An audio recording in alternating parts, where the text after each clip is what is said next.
우리는 하나님께서 우리 주 예수 그리스도를 통해서 이루시는 그 놀라운 구원 역사를 이렇게 하나씩 누가복음을 통해서 살펴보고 있습니다.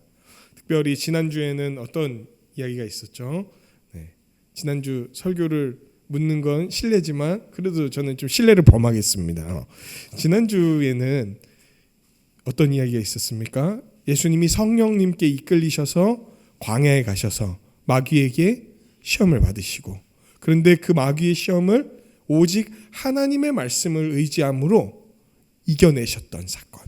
근데 이게 예수님이 하나님으로서 이 사건을 이겨낸 게 아니라 사람으로서, 참 사람으로서 이 사건을 말씀을 의지해서 이겨냈다는 걸 우리는 함께 살펴봤습니다. 예수님은 그동안 어떤 인류도 성공하지 못했던 사탄의 유혹을 이기신 거예요. 하나님의 뜻에 온전히 순종해야 되는 그 시험을 예수님은 통과하신 거예요. 사탄의 계략은 강력했어요. 그 사람을 완전히 사로잡을 만한 세 가지의 대단한 계략이 성경에 나왔습니다. 근데 우리가 본문을 봤을 때에도 알다시피 계략이 그것만 있지 않았었을 거라는 걸 우리가 충분히 살펴볼 수 있었죠. 그럼에도 대표적으로 나오는 계략은 세 가지였어요. 그 유혹은 대단한 유혹이었습니다. 뭐 웬만한 사람은 그냥 하나만 나와도 그냥 가는 계략들인 거예요. 그런데 예수님은 그 일들을 말씀을 의지함으로 진정한 사람으로서 우리가 통과해야 되는 그 일을 성취해 가셨던 거예요. 그리고 예수님이 유혹을 이기고 하나님의 뜻에 완전히 순종하는 이 일을, 광야에서 보여주시던 이 일이 완전히 성취될 것은 어디에서? 우리 주 예수 그리스도의 십자가에서 그것들이 온전히 성취가 될 거다. 이제 우리도 예수 그리스도 안에 있지 않습니까? 믿는 모든 자들은 그리스도 안에 있는데 그 자들은 이미 이기신 우리 주 예수 그리스도의 승리를 힘입어 우리도 굳게 서게 될 겁니다. 그분이 이기셨기 때문에 우리도 설 수 있는 거예요. 그분이 지셨다면은 우리도 무력했겠죠. 그런데 예수 그리스도께서 승리하셨기 때문에, 그 예수 그리스도께서 모든 것을 이기시고 나아갔기 때문에 우리도 승리할 수 있는 거예요. 그리스도께서 우리가 승리하도록 능력을 주셨어요. 그 능력을 굳게 믿으며 나아가는 우리가 되기를 간절히 소망합니다. 그리고 오늘은 이렇게 광야 시험을 치르신 예수님께서요, 갈릴리로 들어가셔서 사역하시는 본격적인 이제 일들이 시작이 됩니다. 갈릴리로 예수님이 이제 들어가신다는 거예요. 참 놀라운 일이죠. 예수님이 그럼 어디에 계셨을까? 갈릴리에 안 계셨으면 어디 계셨을까요? 누가복음에서는 명확히 나와 있지 않습니다. 근데 우리가 요한복음이나 다른 복음서들을 보면요, 예수님이 이제 사역을 시작하시고 나서 유대 땅을 돌아다니세요. 딱 이때 지도가 하나 딱 떠줘야 되는데, 예수님은 이스라엘의 북부 갈릴리 지역에서 이제 자라셨어요. 그러다가 세례를 받으러 요단 이제 동편으로 가셨죠. 요단강으로 가셨죠. 거기서 세례를 받으시고 유대 땅에서 사역을 하십니다. 그러다가 다시 갈릴리 지역으로 올라오신 거예요. 근데 누가복음은 그 이전에 유대 땅에서 했던 사역에 대해서 크게 관심이 없습니다. 왜 그럴까요? 이건 누가복음 처음 이야기에 써져 있는 이야기 때문에 그래요. 이미 너희가 알고 있는 이야기에 더해서 더 풍성하게 알게 하려고 하는 게 이 누가복음의 목적이다. 이렇게 누가가 써놨단 말이에요. 그래서 그 이야기를 또 기록해 놓지는 않고 있습니다. 그러나 누가가 보기에 더 기록해야 되고 더 바라봐야 할 내용에 대해서 이렇게 적고 있는데 그게 바로 갈릴리 지역에서의 사역이었어요. 그리고 이제 이 갈릴리 지역의 사역이 마치게 될 때 예수님은 다시 유대 땅으로 내려가실 거예요. 그리고 그 유대 땅 안에서도 예루살렘으로 나아가시게 될 거예요. 그리고 그 예루살렘에서 하나님이 예수님에게 주셨던 그 온전한 사명을 완전히 이루시게 될 겁니다. 그리고 예루살렘에서 그 모든 사명을 이루셨던 예수님께서 이제 그의 제자들에게 말씀하실 거예요. 내가 예루살렘에 와서 사명을 완수했으니 이제 너희는 예루살렘과 온 유대와 사마리아와 땅끝까지 이르러서 나의 증인이 될 것이다. 지금 이 모든 이야기들은요, 예수님의 증인이 되기 위한 과정인 거예요. 예수님이 어떤 분이신지를 우리는 배워가는 거예요. 갈릴리에서 그분이 어떤 분으로 나타나셨는지 함께 그 놀라운 사역을 기대하는 마음으로 살펴보는 우리가 되기를 간절히 소망합니다. 오늘 본문으로 들어가겠습니다. 14절 15절에 보시면 이런 이야기가 있습니다. 예수님께서 세례 때 이제 받으셨던, 그리고 그분을 인도하시는 그 성령님의 능력으로, 그 성령님이 예수님과 계속 함께 계시는 거예요. 그 성령님의 능력으로 갈릴리에 가셔서 사역하셨다는 거예요. 예수님은 자신이 그 어떤 사역들을 할 수 있는 능력이 충분히 있으셨을 거예요.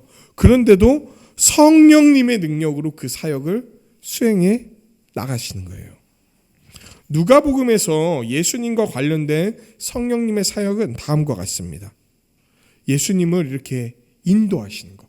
성령님이 어떤 일을 하신다고요? 예수님을 인도하시고 예수님께 능력을 주시고 그 능력을 충만하게 하사 정말 권위 있는 자로서 하나님의 말씀을 가르치고 사역하게 하는 그 일을 행하시게 한다는 거예요. 우리 성령님은 그 일을 행하시는 분입니다.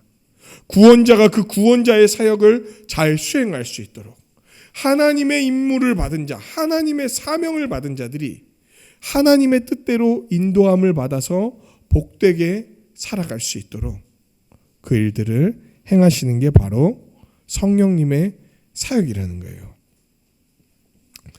그 이후에 예수님이 이제 갈릴리에서 사역을 하시는데요. 대표적인 사역으로 뭘 제시하고 있습니까? 오늘 본문은 그분이 여러 회당에 들어갔다는 거예요. 여러분, 회당이 뭔지 아세요? 회당.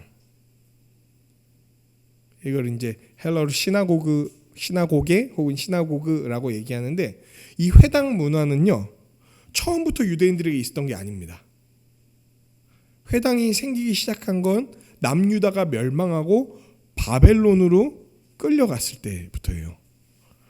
원래 하나님께 예배드리던 그 땅에서 뿔이 뽑혀갖고 바벨론의 포로로 끌려갔는데, 그 땅에서도 이 유대인들은 하나님에 대한 신앙을 지키고자 했어요. 하나님에 대한 믿음을 전수하고자 했습니다. 그 말씀이 없어지지 않도록, 그 말씀과 그 신앙을 잃어버리지 않도록 그들이 매주 안식일에 함께 모여서 말씀을 읽고 해석하고 받아들이고, 그래서 우리의 신앙을 지키고자 했던 시스템이 바로 이 회당 시스템이었습니다. 그리고 바벨론 포로에서 다시 돌아온 이후에도 이들은 계속해서 회당 중심으로 신앙생활을 했어요. 근데 이게 참 아이러니하게도 회당 중심의 신앙생활을 하게 되자 어떤 일이 벌어졌냐면, 사람들이 성전을 잘 안 가게 됐습니다. 그러니까 사실은 회당을 지었던 건 이제 성전이 있었던 땅에서 뿔이 뽑혀갖고 다시 성전으로 돌아가기까지 이제 신앙을 유지하기 위해서 만들어진 건데, 이제 돌아왔을 때에도 회당들이 유지가 됐던 거예요. 사실 회당들은 성전의 대체물이 아닙니다. 성전으로 나아갈 수 있도록 돕는 거여야 돼요. 그리고 그 말씀을 듣고 배우면서 하나님에 대한 신앙을 계속 잘 일상생활 가운데 유지하도록 하기 위한 시스템이었던 거죠. 그런데 오늘 예수님이 그 회당에 들어가신 거예요.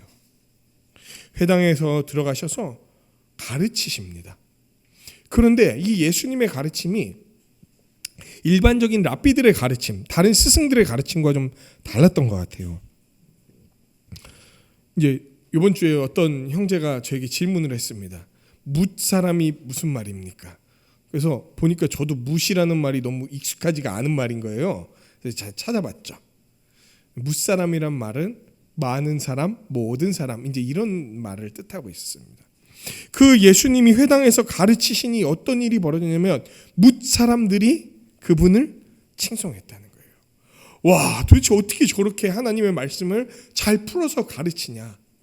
도무지 우리가 알지 못했던 그 일들을 어떻게 이렇게 분명하고도 확실하게 드러내냐. 이 성경에, 당시에는 성경이 구약 성경밖에 없었습니다. 이 구약 성경의 이 성경의 내용이 이런 식으로 풀이가 된다는 것을 내가 이제 알았다. 막 이런 것들을 깨닫게 해주시는 거예요. 예수님이 말할 때마다, 가르칠 때마다. 저 이 모습을 보면서 너무 부러웠습니다.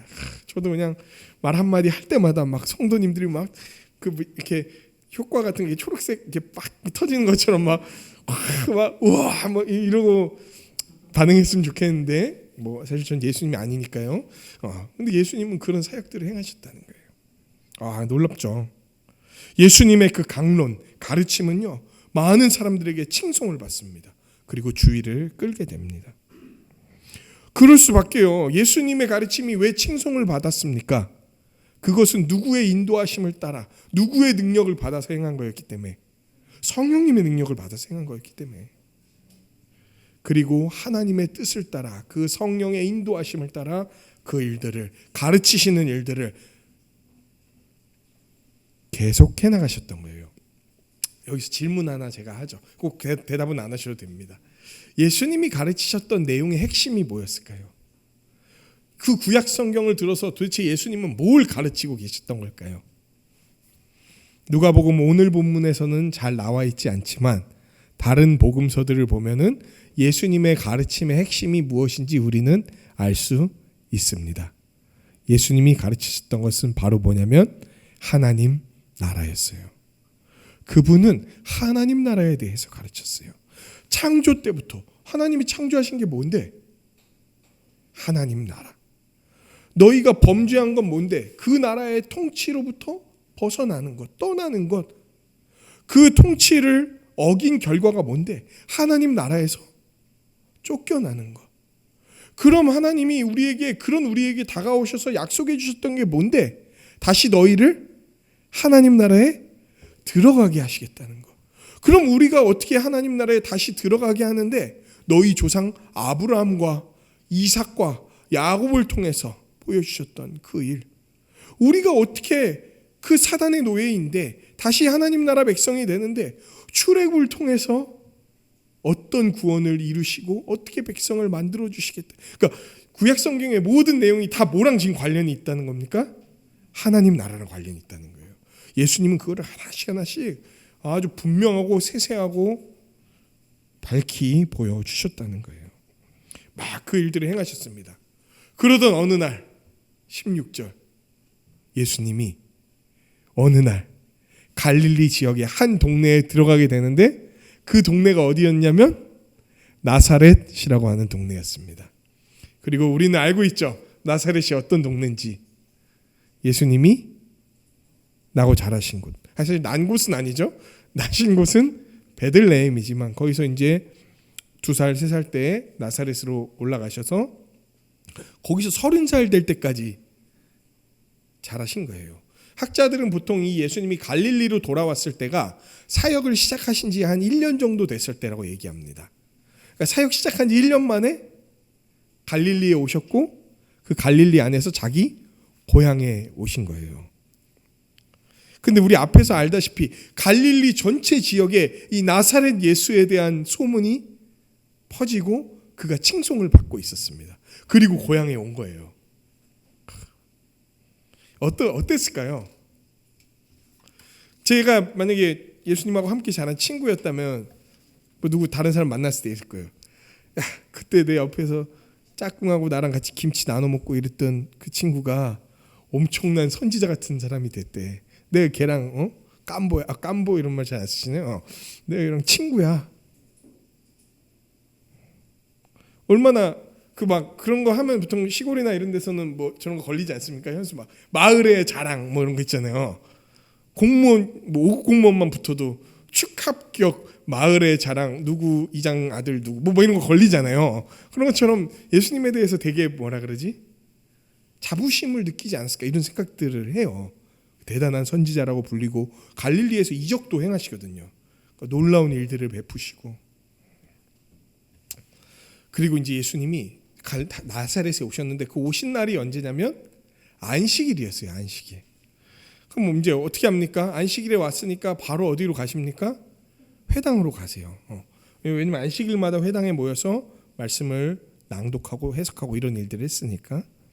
그런데 이 안식일에 모여서 말씀을 낭독하고 강론을 듣고 설교를 듣고 이런 일들을 주도했던 사람이 누구냐면 회당장이라는 사람입니다. 그러니까 이름이 성이 회씨고 이름이 당장 이런 게 아니고요. 회당의 장이라는 사람이 이제 그 일을 행했던 거죠. 근데 회당장은요, 꼭 자기만 설교하진 않았습니다. 주위에 유력한 랍비 선생들이 오면은 그 사람들에게 그 설교를 강론을 부탁하기도 했어요. 근데 갈릴리의 그 유명 인사 예수님이 고향에 왔잖아요. 그러니까 회당장이 어떻게 합니까? 한번 오셔갖고 시원하게 말씀을 한번 전해 주십시오 이랬던 것 같아요. 그래서 이제 예수님이 다 왔던 거죠. 아마 유명했으니까 이제 기회를 얻었던 것 같아요. 그리고 그 당시에 문화가 뭐냐면요, 저는 제가 본문도 정하고 본문도 제가 찾고 읽고 하지만 그 당시 유대 문화는 뭐냐면요, 딱 두루마리 어떤 성경 몇 권이 우리처럼 한 권으로 되어 있지가 않아요. 그러니까 이사야서면 이사야서, 뭐 예레미야서면 예레미야서 이런 두루마리로 되어 있어요. 두께도 되게 두껍습니다. 양피지로 되어 있고 막 이러기 때문에. 근데 그거를 갖고 와서 주는 거예요. 그러면 이 사람이 받아서 그 중에 오늘 하나님이 나에게 읽기를 원하셨다고 생각하는 그 본문을 찾아서 읽고 거기에 대한 스승으로서 해석을 이제 하는 문화가 있었습니다. 그런데 예수님께 그 두루마리를 가져온 사람이 어떤 성경에 대한 두루마리를 갖고 왔냐면 이사야서에 대한 말씀을 갖고 온 거예요. 이만해요. 그걸 갖고 와갖고 예수님께 주고 쫙 펴니다. 예수님이 이제 이사야서를 받은 거죠. 근데 본문에서 뭐라고 나옵니까? 예수님이 어떻게 하셨다고 나오냐면 선지자 이사야의 글을 예수님께 드렸다라고 나옵니다. 그러자 예수님이 어떻게 하냐면 책을 피셔서 이렇게 기록된 데를 예수님이 찾으셨다라는 거예요. 그 이사야서 말씀 안에서도 이제 이후에 나타나는 그 말씀의 내용이 나오는 부분을 예수님이 직접 찾으셔서 이 부분을 이제 의도적으로 해석을 이제 하셨던 거예요. 어떤 내용이었냐면 예수님이 읽으신 내용은 이런 거였어요. 하나님의 종이 올 것이다. 그리고 그는 기름을 받을 것이다. 기름 부음을 받을 거다. 메시아일 거다. 그리고 그가 성령을 받을 거고 그 백성을 구원할 거다. 그리고 세상을 심판할 거다. 이제 이런 내용이 담겨 있는 부분입니다. 이게 이제 오늘 본문에 나온 이사야 인용은요, 두 장을 섞은 거예요. 이사야 58장과 61장의 내용, 이 두 가지가 섞여 있는 거예요. 메인은 61장이고 이제 끝에 주의 은혜를 전한 이게 58장의 이제 내용입니다. 이 58장과 61장의 내용을 종합하여서 예수님이 읽으신 후에 해석을 하기 시작하세요. 하나님의 성령이 메시아에게 임할 거다. 그럼 하나님은 왜 메시아, 기름 부음 받은 자에게 성령을 보내는가? 본문은 뭐라고 되어 있습니까? 복음을 전하게 하려고. 성령을 보낸 이유는 그가 성령을 받아서 하나님의 복음을 전하게 하려는 거예요. 그런데 이 복음은 누구에게 갑니까? 누구에게 복음이 되고 누가 이 복음을 받는다고 이야기를 합니까? 가난한 자, 포로된 자, 눈먼 자, 눌린 자인 거예요. 반대로 스스로 가난하지 않다고 여기는 자, 난 눈을 떴다고 생각하는 자, 눌려있지 않고 안 눌려있는 자, 그리고 포로가 아니고 난 자유롭다라고 생각하는 자는 이 메시아가 주는 복음을 복음으로 받지 않을 거예요. 그리고 이 예수께서 그 이야기를 계속 이어나가십니다. 이 메시아가 성령을 받아 이 땅 가운데 복음을 전할 때 어떤 일이 이루어질 거냐면 그렇게 백성들이 고대하고 고대했던 주의 은혜의 해가, 그 은혜의 해라는 거는요, 은혜라고 써있는 이렇게 둥근 해가 떠올라서 비추고 이러는 게 아니라요, 은혜의 년이라니까 또 좀 그런가요? 영어로 말할까요? 이어 그 해, 연이 이루어질 거라는, 그때가 이루어질 거라는 걸 딱 얘기하는 거예요. 여러분, 은혜의 해라는 거, 주의 은혜의 해라는 말을요, 또 다른 말로 바꾸면은 구약 성경의 한 단어로 표현할 수 있습니다. 이 뭐냐면은 희년이라고 하는 해예요. 희년. 혹시 희년이라고 들어보셨습니까? 주빌리라고 하는 단어인데, 메시아가 오게 되면 이 희년이, 구약 성경에서 하나님이 말씀하셨던 희년이 온전히 이루어지게 될 거다라고 얘기하는 거예요. 하나님이 모세의 율법을 통해서 백성들에게 희년을 요구하셨습니다.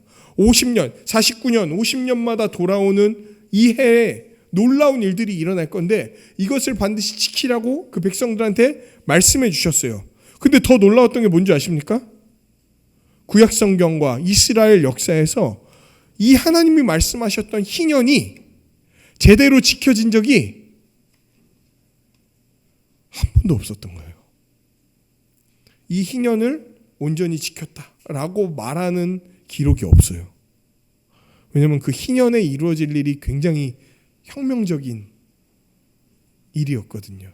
세상을 다 뒤집어 엎어야 되는 일이었거든요. 빚을 다 탕감해줘요. 종되었던 자들을 그냥 값없이 그냥 다 풀어줍니다. 그리고 원래 자기의 땅을 회복시켜줘요. 리셋. 무슨 말인지 아세요? 부자들이 땅을 이만큼 사놨잖아요. 가난한 사람들은 자기가 돈이 없어서 땅을 다 팔았어. 그래서 그냥 남의 집 식모살이를 계속 해야 돼. 근데 희년이 다가오면 리셋.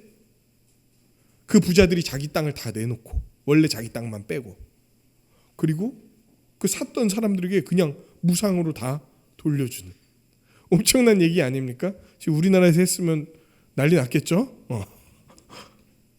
그 일을 이루어지는 게 희년이에요. 희년. 그러니까 이게 한 번도 이루어진 적이 없던 거예요. 제대로. 돈 많고 권력 있는 사람들이 이걸 좋아하겠어요? 그런데 예수님은 말씀하시는 거예요. 이사야서에서 말한다. 성령의 기름 부음을 받은 메시아가 오면 가난한 자들에게 복음이 들려질 것이다. 눈먼 자가 뜨게 될 거고 눌린 자가 자유하게 될 거다. 그리고 희년의 참된 의미가 성취될 거다. 이제 이 얘기를 하시는 거예요. 이 얘기를 하고 예수님이 이제 말씀을 전하시기 위해 앉았습니다. 뭐냐면 강단에서 이제 그걸 선포하고 옆에 있는 의자에 앉아서 말씀을 전했던 것 같아요. 저는 서서 전하지만 예수님은 앉아서 전했던 것 같아요. 어느 날 제가 앉아서 전하면 제가 예수님을 따라하는 걸로 아십시오, 여러분. 근데 앉으면 안 보이죠. 이제 그래갖고 이제 서서 하는 건데, 이제 예수님이 앉아서 이 성경을 풀어내시기 시작해요. 그러자 많은 사람이 딱 이 얘기를 들으려고 집중을 하는 거예요. 나사렛 출신의 예수님이 동네 사람들 앞에서 말씀을 전하시는 거예요. 그런데 갈릴리 전체의 그 위명을 떨치시는 그분이 말씀을 전하시려고 하니까 막 사람들이 기대하는 거야. 야, 옛날에 나랑 같이 자랐던 예수가 이렇게 유명한 사람이 되고 성경을 잘 푼다는데 한번 들어보고 싶다. 어떻게 얘기하나 한번 궁금하다. 라고 듣는데 어떻습니까? 예수님이 뭐라고 얘기하셨는 줄 아세요? 이사야서를 읽고 나서 예수님이 하셨던 말씀이 뭔지 아세요?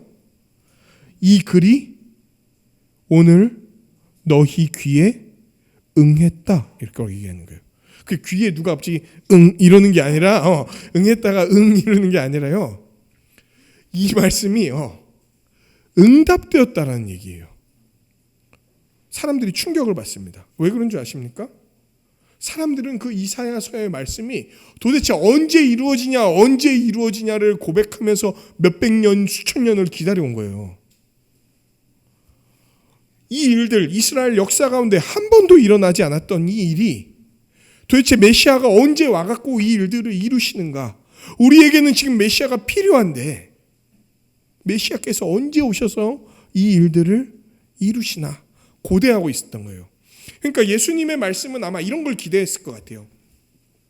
쫙 얘기했잖아요. 예수님이 이사야서를 선문하시고 앉았잖아요. 그럼 사람들이 기대했던 이런 거예요. 자, 포로된 자가 해방된다는 게 뭔지 아십니까? 이러면서 쫙 풀고 눈먼 자가 눈 뜨게 된다는 게 뭔지 아십니까? 쫙 풀고 우리의 메시아께서 곧 오실 겁니다. 그래서 이 일들을 반드시 우리에게 이루어 주실 겁니다. 우리 정말 마음과 힘을 다해서 거룩하게 그분이 오실 날을 함께 기다립시다. 뭐 이런 얘기들을 아마 기대했던 것 같아요. 근데 예수님은 완전히 이들의 상상을 뛰어넘는 얘기를 하세요. 뭐라 그러냐면 오늘 이 말씀이 실제로 너희에게 응답됐다. 오늘 지금 여기에서 응답되었다. 이 얘기를 하시는 거예요. 사람들이 충격을 먹습니다. 너무 은혜로운 거야. 이 일이 그렇게 기다리던 일이 우리에게 응답이 됐다고? 진짜? 그러니까 막 사람들 마음이 어땠겠어요? 감격과 환희와 기쁨으로 가득 찼을 거예요. 와, 이 일이 응답됐다고? 이 일이 응답됐다고? 라고 하면서 기뻐하면서 보는데 뭔가 이상해. 뭐가 이상했냐면 기뻐하면서 보는데 뭐가 이상했냐면 이 일이 응답됐다라고 말하는 예수의 모습이 바로 자신이 이 이사야서에서 말하는 메시아라고 얘기하는 것 같은 거예요.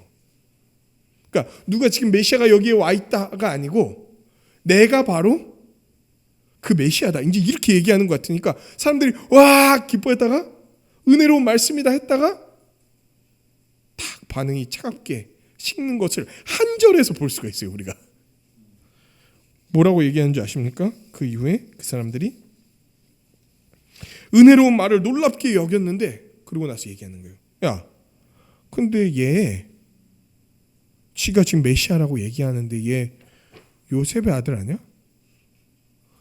요셉의 아들이란 말은 엄청 친근한 표현인 거예요. 내 동네 목수쟁이 저 나무쟁이 제 아들 아니야? 우리가 보고 자랐던 걔 아니야? 우리 옆집 뭐 그런 거 있잖아요.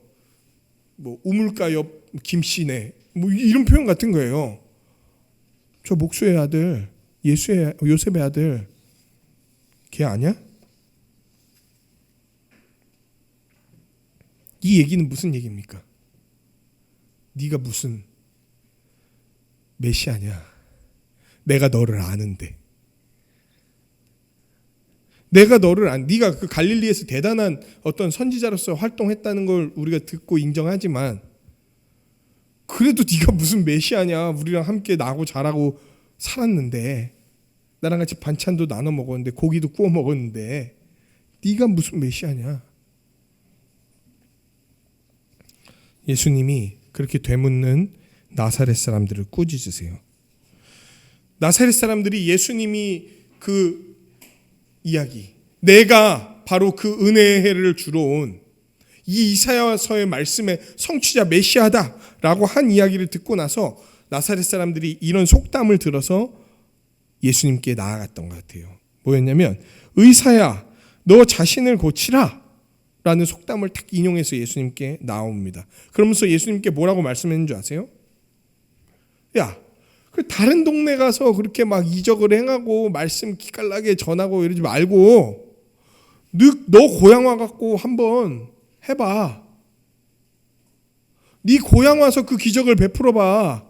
그러면은 네가 메시아라고 말했던 거 우리가 한번 들어는 줄게. 왜 가버나움에서도 행했던 거 왜 여기 와서는 안 행해?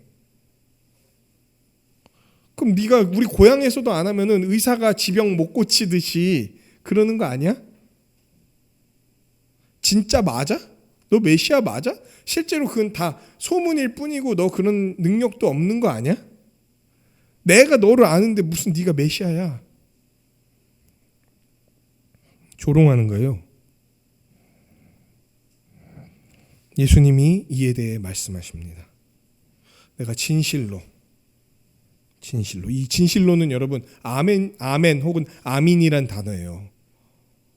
참으로 내 이름과 존재를 걸고 이야기하건대 선지자가 고향에서는 환영을 받는 자가 없었다. 선지자가 자기가 속했던 그 나라 그 고향에서 환영받았던 적이 없었다. 하나님은 선지자들을 통해서 그 백성을 구원하고 회개하고 돌이키게 하시려고 보내줬는데 그들은 그를 거절했다. 이 얘기를 왜 하십니까? 지금 니들이 하는 행태가 딱 그 짝이다. 그러면서 이제 구약 성경에 나왔던 이야기 두 가지를 들려주세요.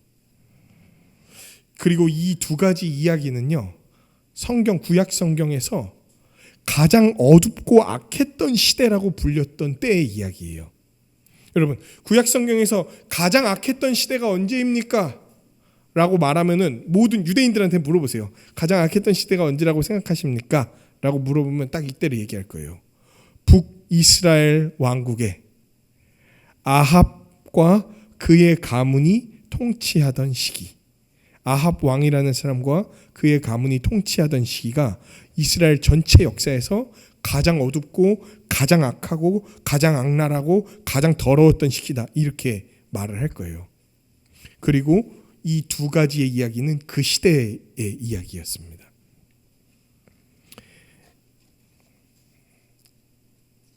엘리야라는 선지자가 있었어요. 아합 왕 시대 때. 너무 나라가 악했습니다. 여러분 구약 성경 보면 아시겠지만 왕이 악하잖아요. 그럼 백성들도 타락합니다. 근데 왕이 너무 악해. 그냥 악해도 악한 정도가 아니야. 근데 그 왕의 악함을 도왔던 사람이 누구냐면 그 왕의 부인이었어요. 그 부인은 이스라엘 사람이 아니었습니다. 그 부인은 시돈 땅의 왕의 공주였어요. 그리고 이스라엘에게 왕에게 시집을 왔습니다. 시집 올 때 우상 종합 세트를 그냥 들고 옵니다. 그래서 온 북이스라엘에 우상 숭배를 퍼뜨립니다. 우상 숭배를 섬기지 않고 하나님 섬기겠다고 한 자들을 잡아서 죽이기 시작합니다. 막 씨가 마르도록 죽이는 거예요. 그러니까 다 이제 우상 숭배하는 거예요. 아주 음란하게 우상들을 섬기고 더러운 방식, 악한 방식으로 그것들을 행하고 남의 돈을 갈취하고 뺏고 막 이런 일들이 비일비재하게 벌어지는 거예요. 하나님이 그 모습을 보시고 회개하게 하시려고 3년 6개월간 하늘을 닫아버리셨어요. 어떤 일이 일어났냐면 비가 안 내리는 거예요. 비가 안 내리면 어떻게 됩니까? 농사를 못 짓죠. 다 굶어 죽는 거예요. 여러분 근데 옛날 고대 왕들에게 있어서 비가 내리는 문제는 대단히 중요한 문제입니다. 비가 안 내리면은 백성들이 어떤 생각을 하냐면요. 왕이 신의 마음에 충분히 합당하지 않았기 때문에 신이 응답을 안 한다. 그래서 비가 오래 안 내리는 거는요. 혁명을 일으켜도 되는 당연한 이유 중에 하나로 꼽혔어요. 그러니까 왕가를 몰아내고 새로운 왕가를 세워도 되는.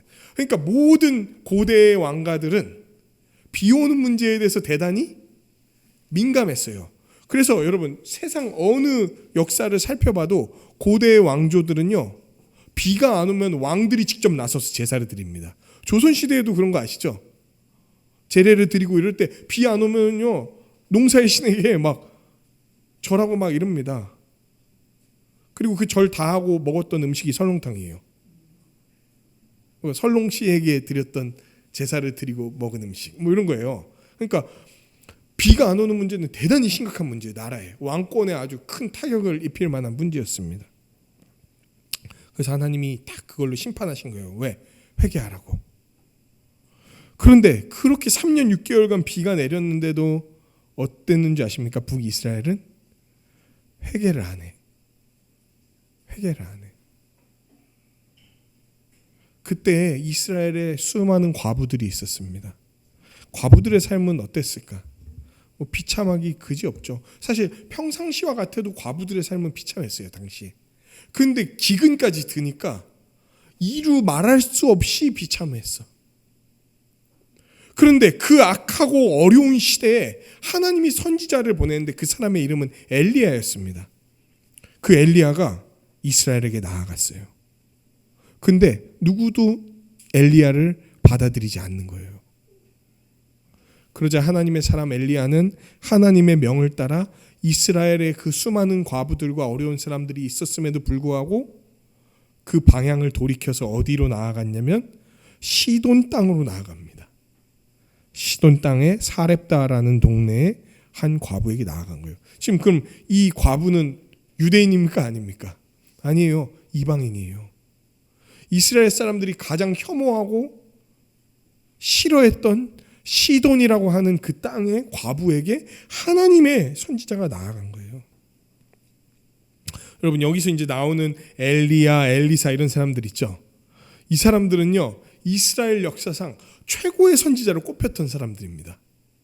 가장 악한 시대에 가장 위대한 선지자들을 하나님 보내주셨거든요. 그런데 그들이 갔음에도 불구하고, 그 놀라운 일들을 이스라엘 백성에게 보여줬음에도 불구하고 이스라엘 백성은 엘리야와 엘리사를 받아들이지 않는 거야. 그러니까 엘리야와 엘리사가 어디로 나아가냐면 이방에게로 나아가는 겁니다. 그 이스라엘 사람들이 그렇게 혐오하고 자기들을 공격하고 하나님의 뜻대로 살지 않는다고 손가락질하고, 하나님이 다시 오시면 너희는 반드시 저주받고 영원히 멸망할 것이다 라고 말하는 이방 땅으로 하나님의 선지자들이 나아가는 거예요. 시돈의 사렙다 과부가 그랬습니다. 시돈의 사렙다 과부에게 엘리야가 가서요, 그 사람을 완전히 회복시킵니다. 완전한 부자로 만들어다 줍니다. 그리고 그렇게 이스라엘을 침공했던 수리아, 아람이라는 나라가 있어요. 그런데 그 땅의 한 장군이 나병, 지금으로 말하면은 한센병, 이게 우리 옛날에 문둥병이라고 불렀던 거 있잖아요. 살이 썩어가고 이러는 것들, 그 나병에 걸렸어요.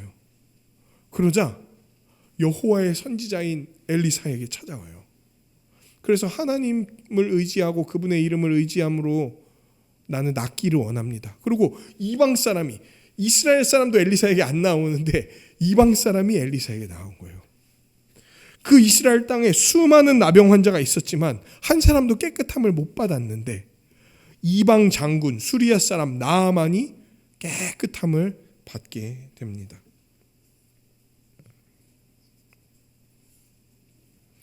그리고 있잖아요, 놀라운 것, 이스라엘의 최고의 대적자, 하나님의 심판이 임한다면 가장 강력하게 임할 것으로 예측됐던 곳이 시돈과 수리아였거든요. 그런데 시돈과 수리아보다 먼저 망한 게 북이스라엘이었어요. 자기가 하나님의 백성이라고 생각하던 자들이 먼저 망했어. 하나님의 보호를 받을 거라고 생각했던 그들이 오히려 하나님을 기만하고 멀리하고 스스로 높아지자 하나님은 이방보다도 그들을 먼저 멸망시키셨어요. 그런데 지금 예수님이 이 이야기를 하는 거예요, 나사렛 사람들한테. 이 나사렛 사람들은 예수님이 왜 이 이야기를 하는지 알아들었죠. 지금 무슨 얘기하는 겁니까? 지금 나한테 대적하고 나를 조롱하는 니네가 바로 북이스라엘과 같은 자들이다, 이 얘기하신 거예요. 그러니까 28절, 회당에 있는 사람들이 어떤 반응을 보입니까? 열받죠.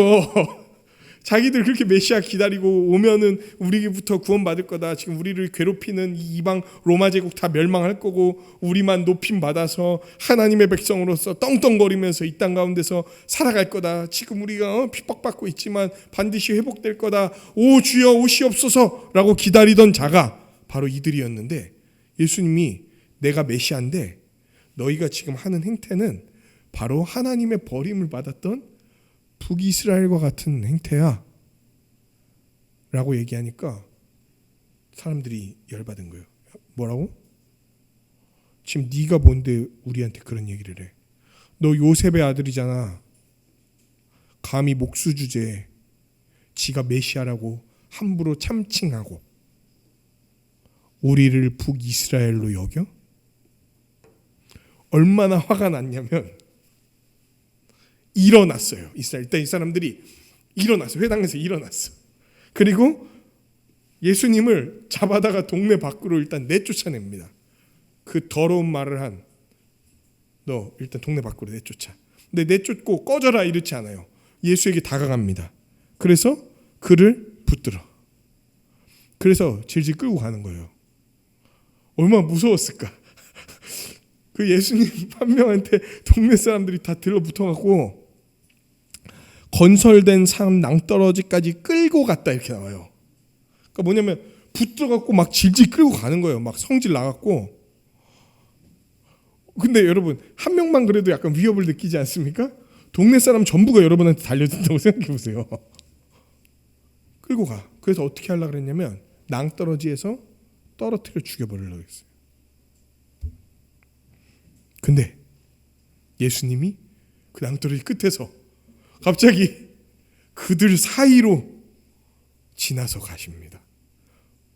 어떤 일이 벌어졌을까? 몰라요. 성경은 그냥 이렇게만 써놔. 근데 그들이 붙들고 가다가 갑자기 예수님을 붙들 수가 없게 된 상황이 온 거예요. 그리고 예수님이 어디 멀리로 돌아서 도망갔다 뭐 이런 게 아니고 그들 사이로 지나가셨다 이렇게 나와요. 그러니까 뭔가 그들이 함부로 억지로 행할 수 없는 어떤 상황들이 만들어졌었던 것 같아요. 네가 메시아라면 그 능력을 증명해 보여라. 내가 너를 아는데 네가 무슨 메시아야? 라고 예수님을 부정하던 그 무리들, 바로 직전까지 자기를 죽이려고 했던 그 무리들 가운데로 아마도 그들이 보고 있는 가운데 예수님은 걸어서 지나가신 거예요. 그리고 예수님은 그들을 떠나가셨습니다. 묵상과 적용. 예수님은 어떤 분이실까요? 오늘 본문에 나타난 예수님은 어떤 분일까요? 예수님은 이사야서의 말씀을 들어서 자기를 설명하셨습니다. 예수님은요, 주의 은혜의 해를 전파하러 오신 분이에요. 주의 은혜의 해를 우리에게 나타내러 오신 분인 거예요. 예수님은요, 자신이 성령을 받은 메시아 곧 그리스도라고 밝히시면서 희년을 드러내러 오신 분임을 보여주세요. 희년은 어떤 겁니까? 희년은요, 하나님이 다스리는 세상은 우리에게 참된 해방을 가져다주는 세상이다라는 걸 보여주는 제도입니다. 하나님이 진짜 다스리기 시작하면 우리는 완전히 해방될 거다. 우리를 올가매는 모든 것으로부터 완전히 해방될 거다라는 걸 보여주는 게 희년이었단 말이에요. 그리고 여러분, 희년에는요, 두 가지의 제도가 함께 더 들어가 있습니다. 희년에는 안식일 제도의 의미도 들어가 있고 안식년에 대한 의미도 들어가 있습니다. 먼저 희년 때에는 이런 일이 있습니다. 고용주는요, 피고용주가 여러 날 계속 일하도록 할 수 없게 만들었음이 이 희년 제도와 안식일 제도를 통해서 드러납니다. 무슨 말이냐면요, 너 죽도록 일해, 쉴 수 있는 날 없어 라고 일을 못 시켜요. 왜? 안식일이 있으니까. 이스라엘의 안식일이 오면, 일주일에 한 번 있는 안식일이 오면요, 주인이든 종이든 무조건 쉬어야 됩니다. 무조건 쉬면서 하나님을 높여야 돼요. 그러니까 강제로 8일이고 9일이고 10일이고 계속 일을 시킬 수가 없어요. 반드시 쉼이 있다는 것을 보여주도록 했습니다. 모든 사람에게, 아니 짐승들도 쉬게 해요. 놀랍죠? 안식일에는 짐승들도 쉬게 해. 즉 모든 사람은 하나님이 안식을 허락한다는 사실을 굳게 믿으면서 감사하고 예배하게 했던 거예요. 그리고 그 안에는 이런 의미가 들어있죠. 우리는 잘 쉬고 누리면서 우리의 이웃이 쉬지도 못하고 고된 노동 가운데 그냥 찌들어서 살다가 죽는 그런 일들을 내버려 두지 마라. 그냥 쉬지도 못하고 온갖 일들과 고난에 시들리고 휘달리고 휩싸여 갖고 고통 가운데 죽어가는 그 일을, 너희의 이웃이 그 일을 당하지 않도록 내버려 두지 마라. 특별히 하나님 안에서 한 가족이 된 그 백성들, 지금으로 말하면 누구입니까? 교회 안에서 그 일들이 일어나도록 내버려 두지 마라. 희년은 또 이런 의미를 지니고 있습니다. 안식년에 아까 의미를 갖고 있다 그랬잖아요. 안식년은 7제가 되는 해, 7년째가 되는 해에 빚을 다 면제해 주는 제도였어요. 와, 우리 빚을 다 면제해 주면 좋겠다. 7년에 한 번씩. 그럼 함부로 빚을 또 못 내게 했었죠. 근데 빚을 다 면제해 줬어. 이거는 동료 이스라엘인들을 종으로 삼지 못하게 하는 안전장치를 마련해 줍니다. 보통 언제 종이 되냐면요, 빚을 못 갚았을 때 종이 됐었거든요. 근데 빚을 제거해 준다는 건 더 이상 뭘 안 해도 된다는 겁니까? 종을 안 해도 된다는 거예요. 어려운 환경 때문에 큰 액수를 빌리고도 갚지 못해 종이 된 자들이 있는 거예요. 이런 자들을 기간에 맞춰서 빚을 탕감해주고 해방함으로써 같은 민족이요 한 몸 공동체 된 자들을 계속해서 종으로 삼지 못하도록 막으신 거예요. 더 나아가서 아예 무리한 빚을 지지 않도록 옆 사람, 이웃 사람들의 재정을 관리해주고 함께 붙들어주고 또 너무 재정이 어려울 때는 도와줬고 돈의 노예가 되지 않도록 만드는 것들, 그 일들이 이스라엘이 희년이 이루어질 때 해야 됐던 일들이었어요. 세 번째로 희년은요 그냥 계속 일하지 못하게, 그러니까 쉴 수 있도록 기회를 제공하는 거, 그리고 빚을 탕감해 주는 데에서 끝나지 않습니다. 다시 이들이 회복될 수 있는 토대를 마련해 주는 게 희년의 정신이었어요. 여러분, 땅을 잃어버리면요 종에서 자유하게 됐어도 회복할 기회가 없는 거예요. 또 빚을 내야 되는 거예요. 그러니까 무슨 말인지 아시죠? 땅이 없으면 어디서 돈을 벌어? 자기가 나는 소산이 없으니까 또 종이 돼야 돼. 또 자기를 종으로 맡겨야 돼. 그래서 희년이 어떤 걸 하냐면 빚을 탕감해 주는 데서 그치는 게 아니라 땅을 회복시켜주고 돌려주는 그 일을 했던 겁니다. 자유와 더불어서 자유를 누리게 하는 능력과 자원도 회복이 되는 거예요. 모든 것이 다시 온전하게 되는 하나님의 구원이 드러나게 하는 거였어요. 여러분, 교회 안에서 어려움에서 벗어났어도 어떤 사람들이 어려움을 건져주는 것에서 끝나는 게 아니라 그들이 온전하게 살아갈 수 있는 기회를 마련하도록 도와야 되는 거예요. 어떤 정서적인 어려움에서 딱 벗어난 것에서 끝나는 게 아니라 그들이 또다시 그 정서적 어려움에 빠지지 않도록 만나주고 얘기하고 권면하고, 또 경제적 어려움에서 건져내주고 거기서 끝나는 게 아니라 이들이 경제적으로 더 온전히 살아갈 수 있는 토양들을 함께 고민하고 제공하고 도와주고, 영적인 어려움에서 딱 빠져나온 것에서 끝나는 게 아니라 영적으로 더 굳건한 믿음 가운데 살아갈 수 있도록 돕는 것까지 가는 게 바로 예수님이 가지고 오실 희년의 정신인 거예요. 그리고 예수님이 말하는 겁니다. 내가 이 희년을 이룰 거다. 그리고 내가 내 몸된 교회 안에서 그 일들을 나타낼 거다. 죄로 인해 나타난 저주를 내가 이 희년의 정신을 회복시킴으로 완전하게 회복하게 할 거다. 나 그리고 내 안에 있는 자들을 통해서 나는 이들을 이룰 거야. 가난한 자들을 먹일 거다. 병든 자들을 돌볼 거다. 마음이 갇혀있고 죄의 포로가 된 자들을 나는 해방할 거다. 고아주들을 도와줄 거고 억압받는 자들에게 손을 내밀 거다. 여러분, 이거는요 하나님의 그리고 예수님의 이 도움은 우리의 영적인 부분에서 가장 뚜렷하게 나타날 거예요. 하나님을 향한 그 영원한 갈망을 채우셔서 가난한 자들을 부하게 만들 겁니다.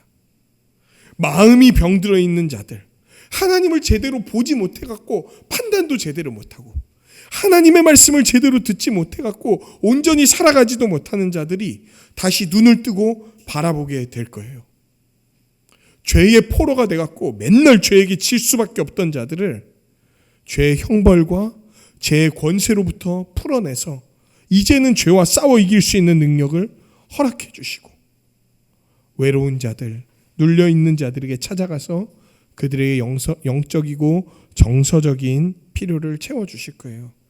그런데 하나님의 구원은, 예수님이 이루실 이 희년은 영적인 것에서만 그치지 않고 육적으로도 도움이 필요한 자들을 교회를 통해서 또한 채우실 거예요. 그 영적, 육적 도움이 온전히 채워지는 그 세상이 어디에서 구체적으로 제시되냐면은 예수님이 부활 승천하시고 성령을 보내셔서 이 땅 가운데 세우신 교회에서, 사도행전에서 그 내용이 드러납니다. 종이 없어지고 빚 있는 자가 없어진다는 게 뭘로 나타나는 줄 아십니까?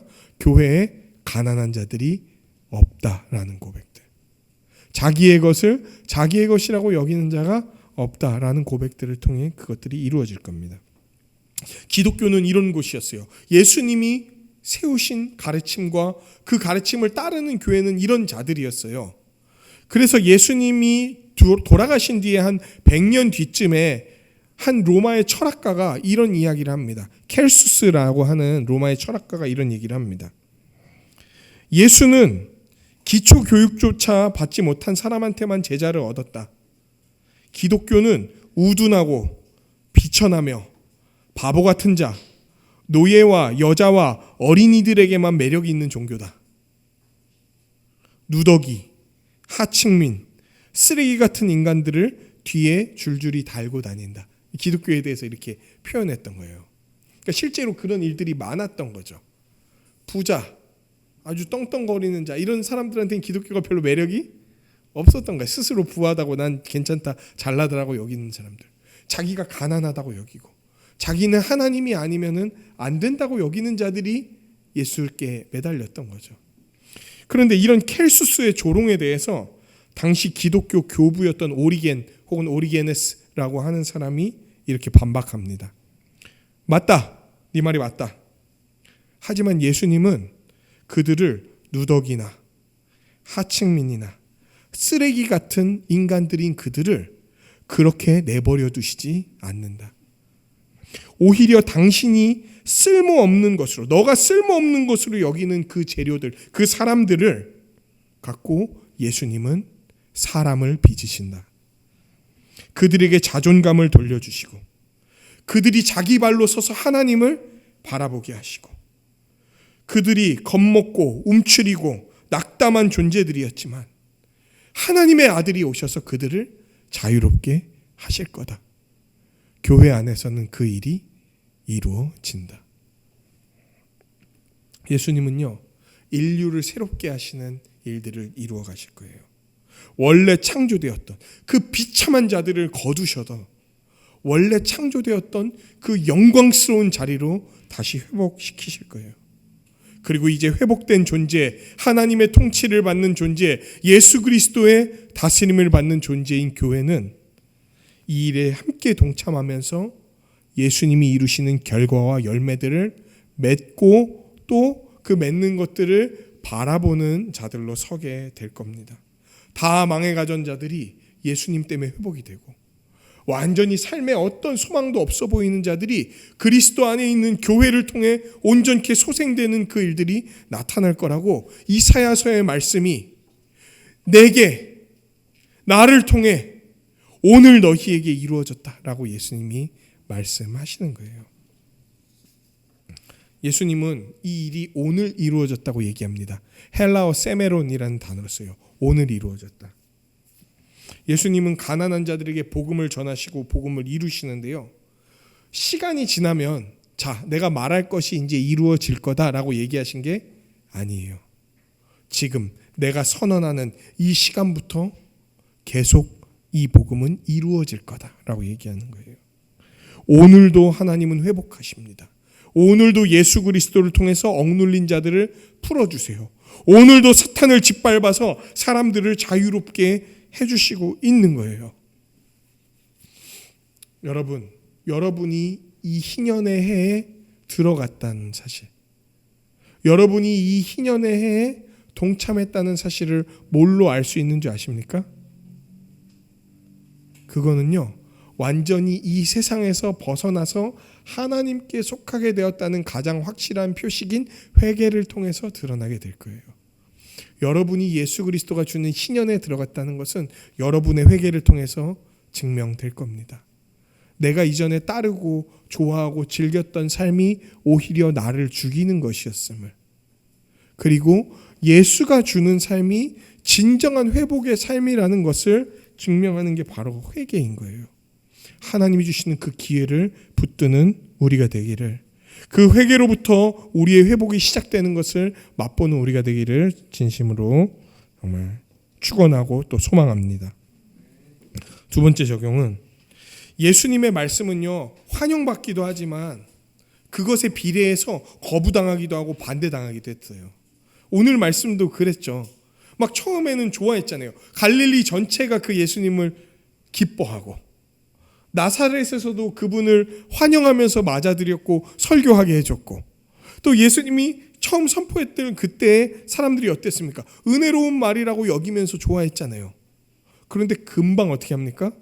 그분을 배척하고 거부했던 거예요. 나사렛 사람들은요, 예수님께서 다른 곳에서 보였던 기적과 능력 행함을 자기들에게도 보이라고 요구하셨어요. 그런데 예수님은 이 요구에 응답하지 않았습니다.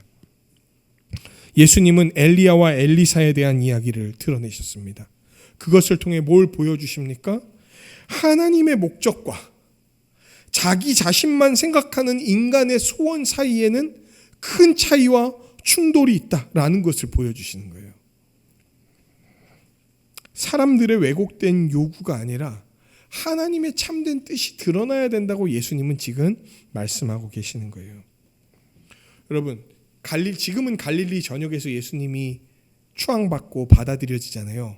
이제 몇 년 지나지 않아 온 유대인들이, 갈릴리와 유대 땅에 있는 모든 유대인들이 예수를 저주하고 거부할 날이 올 겁니다. 이 갈릴리에서, 나사렛에서 거부받았던 일은요, 그날의 모형 같은 거예요. 이제 예수님은 모든 사람들이 저주하는 그 저주 속에서 죽음을 당하게 될 거예요. 근데 진짜 두려운 이야기는 오늘 우리가 이 나사렛인들의 움직임에 동참할 수도 있다는 거예요. 아니, 저는 예수를 믿는데요. 저는 예수님 믿는데요. 저는 교회에 속해 있는데요. 그런데 제가 이 일을 할 수 있다고요? 네, 충분히 이 일을 할 수 있습니다. 오늘 내가 예수 그리스도의 말씀을 들을 때 나는 이 말씀 옛날에 들었는데 뭐 말씀이 맨날 뻔하지 뭐. 내가 알던 그 말씀 아니야? 나에게 익숙한 그 말씀 아니야? 요셉의 아들 예수 아니냐? 내가 아는 말씀, 내가 익숙한 말씀, 내가 이전에 들었던 말씀 아니냐? 아이 뭐 그 말씀이 그 말씀이지 라고 그냥 지나쳐 버릴 때, 예수 그리스도께서 오늘도 선포하시는 말씀을 대충 넘겨버릴 때, 그리고 그 일들이 반복되고 쌓여갈 때, 내가 오늘 설교를 제대로 못 들었는데 뭐 그런 날도 있지 뭐 맨날 매주 들을 텐데 뭐 이러면서 그냥 넘겨버리기 시작할 때, 이 일들이 쌓여서 예수님을 우리 마음의 마을로부터 서서히 밀어내게 될 거예요. 그분이 하시던 말씀에 막 귀 기울이고 좋아하고 감사했던 그 모습에서 벗어나서 서서히 그분의 말씀에 의문을 제기하고 그분의 말씀의 원리를 잊어버리고 제멋대로 살아갔던 그 삶으로 다시 돌아가게 될 거예요. 지난주에 얘기했었던 그 마귀의 모든 계략에 귀를 기울이게 되는 날이 올 수도 있다는 거예요. 우리가 말씀을 떠나게 될 때, 우리가 말씀을 익숙하다고 여기고 불필요하다고 여기고 잘 못 듣는 것을 이상히 여기지 않을 때 그 일들이 벌어질 수 있을 거예요. 여러분, 들었던 말씀이라고 생각하지 말고 완전히 마음을 새롭게 함으로 새롭게 오늘도 다가오시는 그 예수님의 말씀을 받아들이십시오. 그렇지 않으면요, 우리는 나사렛인들과 함께 걸어가고 그분을 붙들어 갖고 그 낭떠러지로 끌고 가고 있는 걸지도 몰라요. 그렇게 하지 말고 오직 예수님 받아들이고 그 예수님을 인정하면서 살아가기를 소망합니다. 왜냐하면 우리가 반대해도요, 그분이 나사렛인들의 그 손을 뿌리치고 그냥 걸어가셨던 것처럼 그분은 걸어가실 거란 말이에요. 그 구원과 심판의 길로 가실 거란 말이에요. 우리는 나사렛인들을 지금 따라갈 때가 아니고 그 걸어가시는 예수 그리스도를 따라가야 되는 거예요.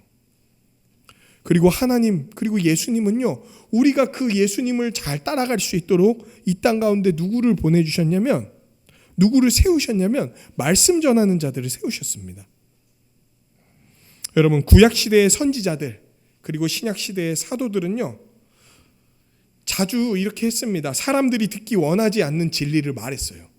왜냐하면 진리라는 게 복된 소식이잖아요. 그건 진짜 이 의미를 알면 복된데 일반 사람들한테는 불편합니다. 이 진리는.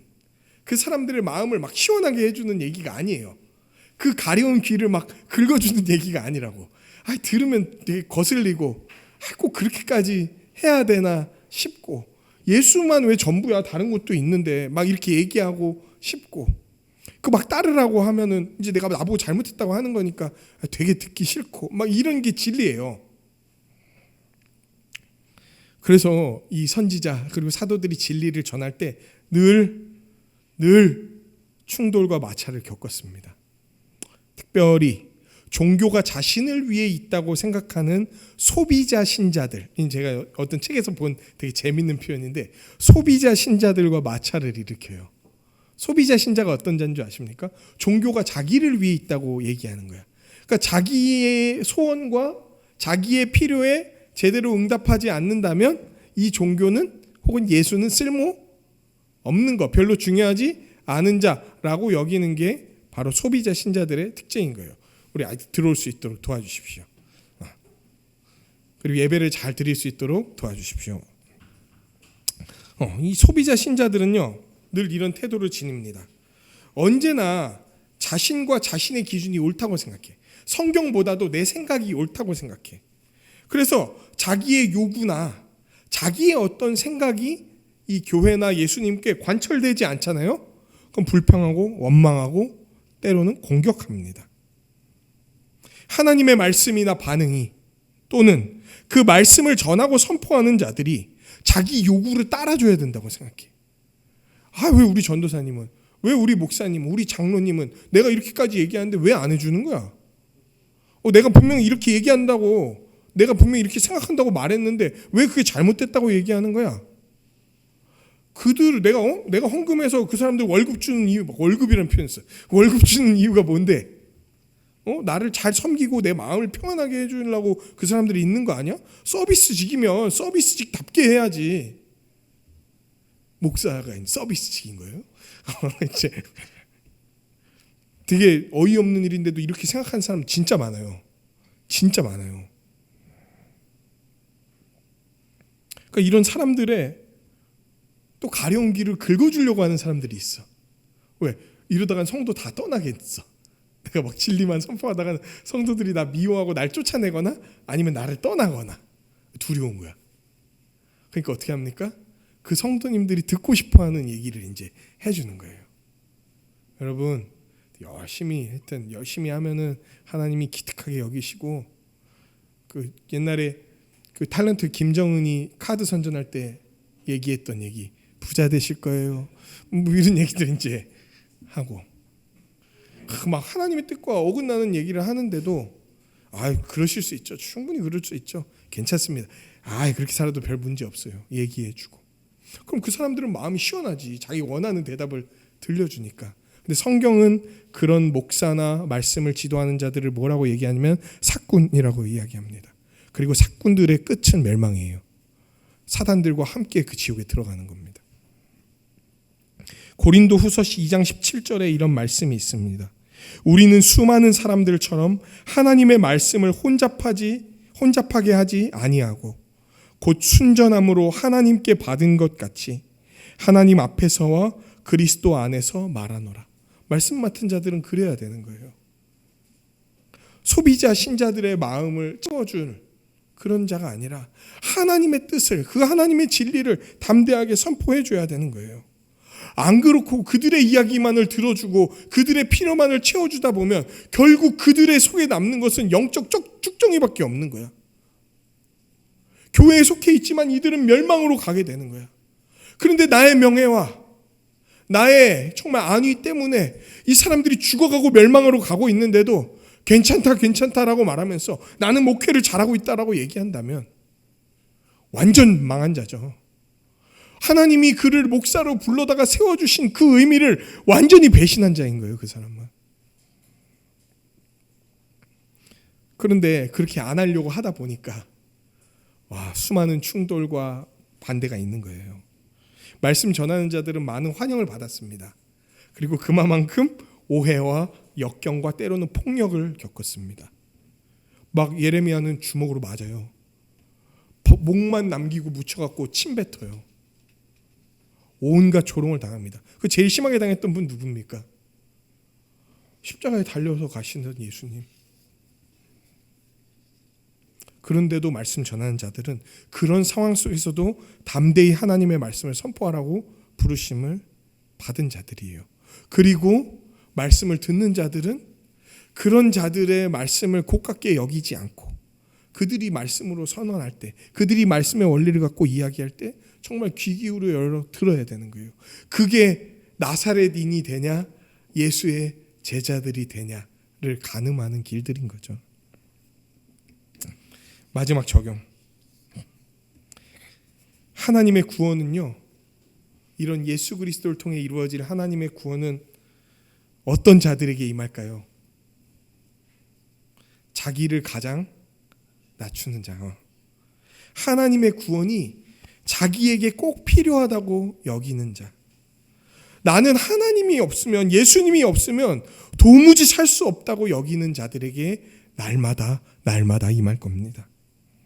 갈릴리 나사렛과 이스라엘은 예수 그리스도의 메시아 되심을 완전히 저버렸습니다.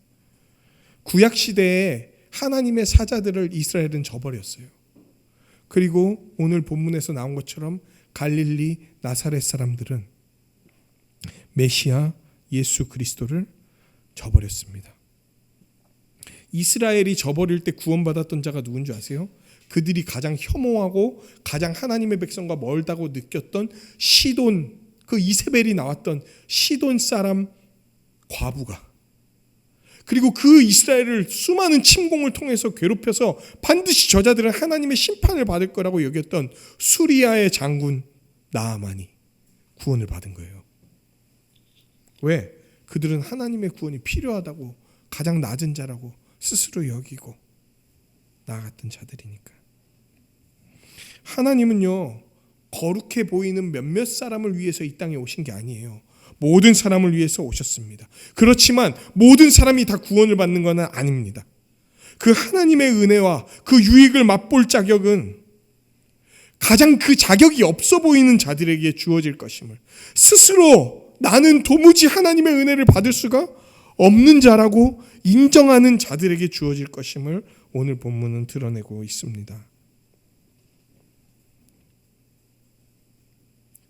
가난해져서, 완전히 가난해져서 나 스스로의 힘으로는 도무지 살아갈 수 없다고 그 하나님의 선지자를 받아들였던, 무력했던 사렙다의 과부 같은 자들에게, 이전에 하나님의 백성을 공격하고 해치고 하나님을 대적했던, 그런데 나병, 문둥병으로 인해 몸이 다 썩어 문드러져서 더럽고 부정한 자요, 그 기능을 잃어가는 자, 그래서 이전의 나의 삶을 후회하고 회개하며 하나님께 나오는 자들에게 그 구원이 임하는 거예요.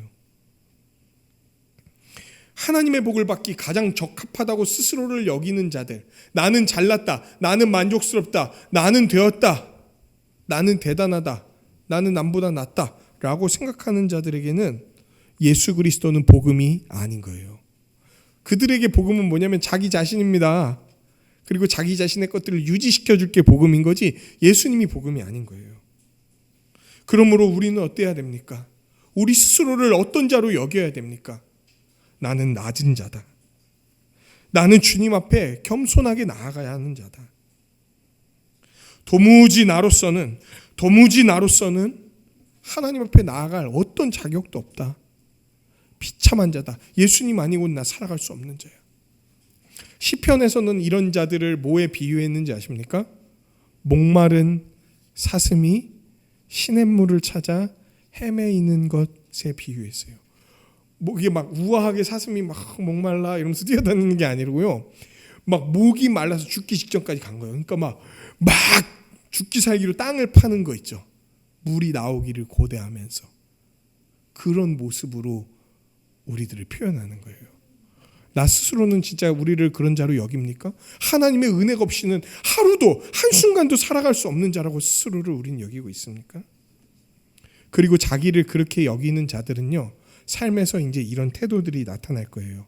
뭐냐면은 내가 살아난 거는, 내가 구원받은 거는 다 하나님의 은혜다.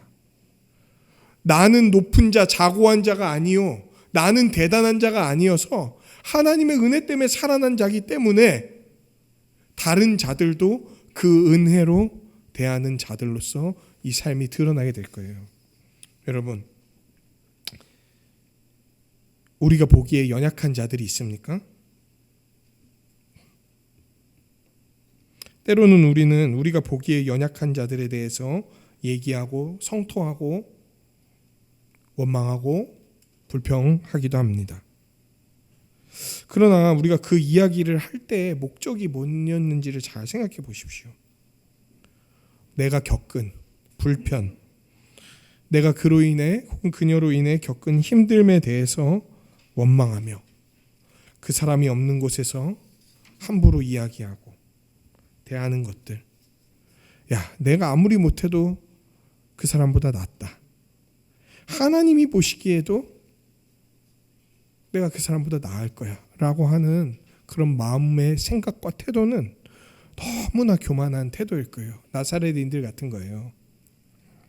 우리가 연약한 자에 대해 이야기할 때에는 그 사람을 어떻게 살릴 것인지가 우리의 목적이 되어야 됩니다. 그리고 우리도 언제라도 그런 연약한 자가 될 수 있다는 사실을 잘 알아서 겸손하게 그 일을 해야 될 거예요.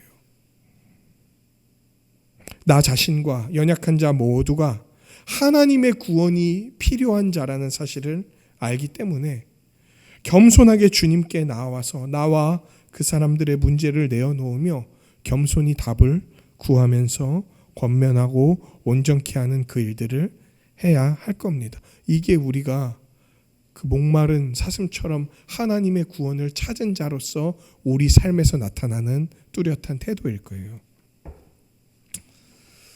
말씀을 맺겠습니다. 우리 한세사람 식구 모두와 이 말씀을 듣는 모든 성도님들이 나는 예수님과 복음을 다 안다. 복음 뭐 별 볼 일 없더만. 뭘 자꾸 똑같은 걸 가르쳐 라고 여기면서 교만한 태도로 나아가지 않기를 간절히 바랍니다. 오직 나는 하나님의 구원이 필요한 자입니다. 우리 주 예수 그리스도의 복음이 필요한 자입니다. 라고 낮은 자세로 날마다 간청하며 주님이 주시는 복음으로 말미암아 희년을 누리는 자요. 또 다른 사람들이 그 희년을 누리게 하는 자로 서게 되기를 우리 주님의 이름으로 간절히 소망합니다.